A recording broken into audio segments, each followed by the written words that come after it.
గత వారం ఒక వ్యక్తి భూ వివాదానికి సంబంధించి పెట్రోల్ పోసుకోవడం జరిగింది. అతనికి ఎంజీఎంలో ట్రీట్మెంట్ కూడా జరుగుతుంది. కానీ ఈ రోజు తుది శ్వాస విడవడం అయితే జరిగింది. వాళ్ళ కుటుంబ సభ్యులు ఇక్కడ ఏదైతే నాయుడు పంపు సర్కిల్ ఉంటుందో అక్కడ మృతదేహాన్ని పెట్టుకొని ఇక్కడ వీళ్ళైతే ధర్నా నిర్వహించడం జరుగుతుంది. అమ్మ అసలు ఏం జరిగింది, అసలు ఎలా చనిపోయారంటే పెట్రోల్ ఎందుకు పోసుకోవాల్సి వచ్చింది? ఆయన భూమి విషయాన్ని పోసుకున్నాడు.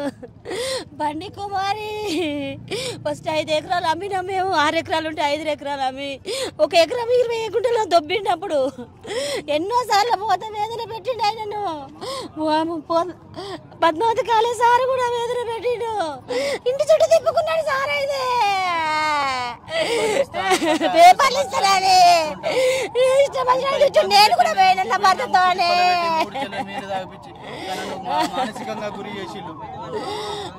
కబ్జా చేసిండు రంజిత్ రెడ్డి. నా భర్తకు వాళ్ళే ముగ్గురు కారణం. అంటే ఎట్లా ఇది అమ్మకానికి పెట్టడం వల్ల ఇదంతా జరిగిందా? మిమ్మల్ని బెదిరించి లాక్కోవడానికి చూసారా? ఫస్ట్ అమ్మినాము. అమ్మితే ఎకరం దొబ్బిడల్లా మాకు తెలియని మళ్ళీ మేము పేపర్స్ తీసుకున్నాము. కొలతల్లో తప్పు చేశారా? కొలతలో తప్పు చేసిండు బండి కుమారి. అయినే ఎకరము 20 గుంటలు దొబ్బిండు మా మీద. 5 ఎకరాలకే 3,50,000 ఇచ్చిండు. తర్వాత పోతే ఇయ్యలేదు. నా చిన్న చిన్న పిల్లలు బెదిరిస్తే అప్పుడు ఎక్కుకున్నాము. ఈ 2-3 సంవత్సరాల నుంచి పైన చేస్తాడు మేము అద్దన్నాడు కూడా. వాళ్ళ వల్లనే ముగ్గురు వల్లనే పక్క జాగను కబ్జా చేసిండు. కబ్జా చేస్తే సార్ మల్లేశం సార్ పిలిచి మా నాన్నగారు అంటే మీరు చిన్న పిల్లల అప్పుడు భూమి అమ్మేటప్పుడు? మా చిన్న పిల్లలం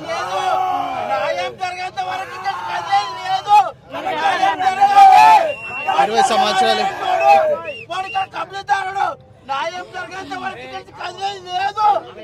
5 సంవత్సరాల కింద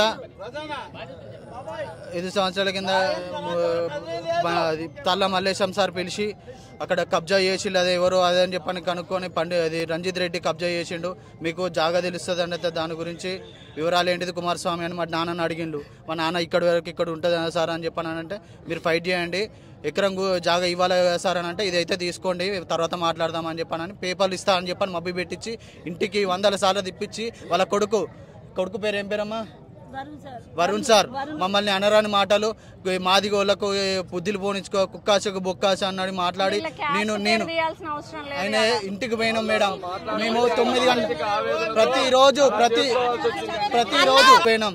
ప్రతిరోజు పోతే 9 అయింది సాయంత్రం, నైట్ 9 అయితే ఏంది ఇది ఎందుకు ఇట్లా అత్తాలని చెప్పిన సార్ మీరు ఇస్తా అంటేనే కదా మీ మాదిగోళ్ళకి ఏడా పనిలేదు అన్న కుక్కాసకు బొక్కాస అన్నట్టుగా ఏందా మీది అదని చెప్పని వినే సార్ అట్లా మాట్లాడితే మా డాడీ మానసికంగా అప్పుడే డాడీ అట్లా ఏదో ఒకటి సారీ ఇస్తా అన్నాడు కదా మనం ధైర్యం కూలిపోవద్దు ఏదో ఒకటి చేస్తా అన్నాడు కదా అని చెప్పానంటే మబ్బి పెట్టి అసలు తురకకుండా చిక్కకుండా మమ్మల్ని ఇబ్బంది పెట్టిండు.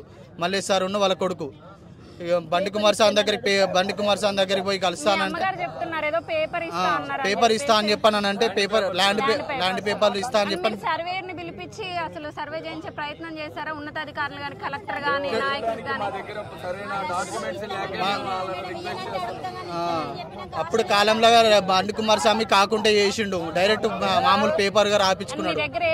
ఏ ఆధారం లేక అట్లా తిరిగితే మాకు పేపర్లు ఇస్తాడని మా మామగారు ఫైట్ చేయడానికి ట్రై చేశారండి.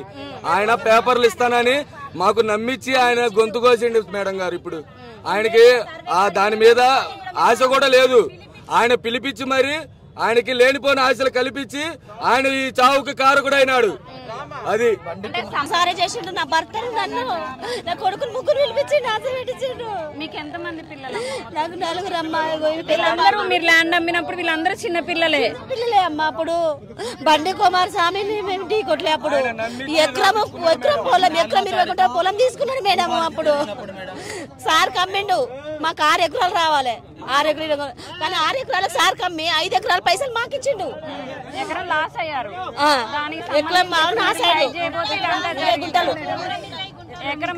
20 గుంటలు లాస్ చేసిండు. మమ్మల్ని మబ్బు చేసిండు. నా భర్త అప్పుడు అక్కడ ఫైటింగ్ చేయలే. మా భర్త చిన్న పిల్లలు చిన్న పిల్లలు పాలు తాగుతారు. అప్పుడు ఒంటరి గది పోవాలి మేడం. ఈ 5-6 సంవత్సరాలు కానీ తిరుగుతాడు. ఇన్వాల్వ్ చేస్తేనే పోయినాం మేడం. నా భర్త బండి కుమార్ స్వామి మా మామగారిని బండి కుమార్ స్వామి గత 4వ తారీఖు 5వ తారీఖు భూభారతి జరిగినప్పుడు అవమానించి చెమన్ దగ్గర అవమానించి బాగా తిట్టి మా కులాన్ని దూషించి తిట్టి చేస్తే ఏం చేస్తావు చేసుకోపో సాగుపో అని చెప్పనంటే బాగా నలుగుట్లో అవమానం అయ్యి తను కేసు పెట్టలేదా మరి? పెట్టినాం మేడం. ఆ విషయం మాకు అప్పుడు చెప్పలేదు మేడం. 6 రోజుల నుంచి అవస్థపడి పాపానికి గురి చెంది ఇదంతా జరిగింది. భూమి కోసం అయితే కాదు, భూమి కోసం అడగబోతేనే నువ్వు ఏం చేసినావు చెప్పరా మాది కూడా అంతే. భూమి కోసం పోయినప్పటికీ కూడా కులం పేరు తీసే వరకు ఆయన మనస్తాపం చెందారు అంతేనా? భూమి కోసమే పోతే మస్తు తిట్టినాడు మేడం కులం పేరు పెట్టి. చూస్తున్నారు కదా, వాళ్ళు కూడా రావడం జరిగింది. కేవలం ఇది భూ వివాదమే కాదు, దీనికి సంబంధించి వాళ్ళ కులాన్ని కూడా మధ్యలోకి లాగే అతను వ్యక్తిగతంగా దూషించి కులం పేరుతో చేసే వరకు ఆయన వ్యక్తిగతంగా మనస్తాపాన్ని గురి చెంది ఇదంతా జరిగింది. ఖచ్చితంగా న్యాయం చెప్పడం జరిగింది.